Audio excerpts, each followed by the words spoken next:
Affaire Ban Dao et Mokhtar Rouane, Khashoggi a trop changé.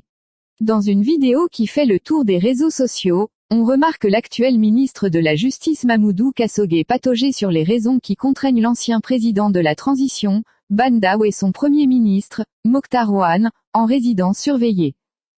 Le ministre de la Justice et des Droits de l'Homme, garde des Sceaux, M. Mamoudou Khashoggi peine à convaincre les Maliens au sujet de l'assignation en résidence de l'ex-président de la transition.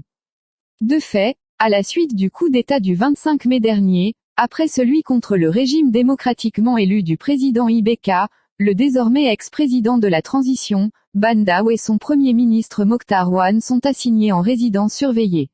Une situation qui prend l'allure de prison à domicile et qui inquiète plus d'un, quand on ne sait les réelles motivations du prince du jour à maintenir l'étreinte autour de ses deux ex-collaborateurs.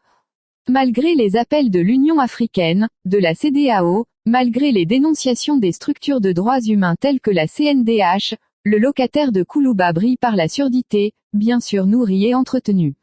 De quoi Assimi Goïta a-t-il peur?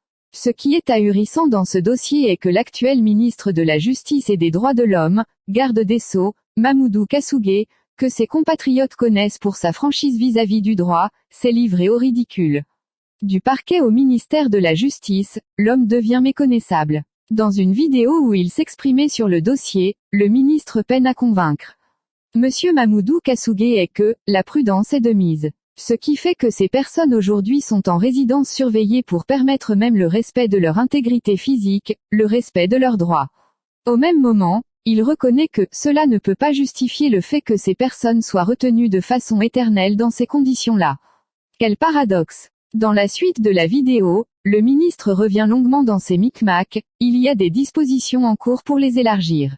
Cela avait déjà commencé à la veille de la fête Tabaski, beaucoup de choses avaient été mises en œuvre pour que cela arrive. Il y a des contraintes de dernière minute venant des intéressés eux-mêmes, qui n'ont pas permis d'avancer.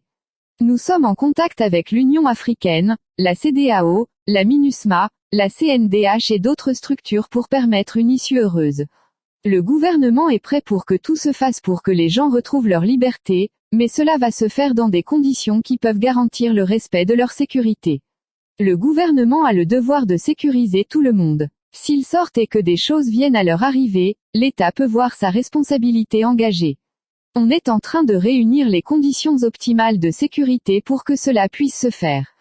L'heure est ouverte à toute personne, pourvu qu'elle respecte les consignes de sécurité.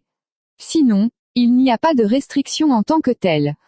Au-delà des propos, l'on remarque un ministre embrouillé qui scrute ciel et terre avant d'arracher un mot à la nature pour justifier cette assignation qualifiable de violation de droits de l'homme.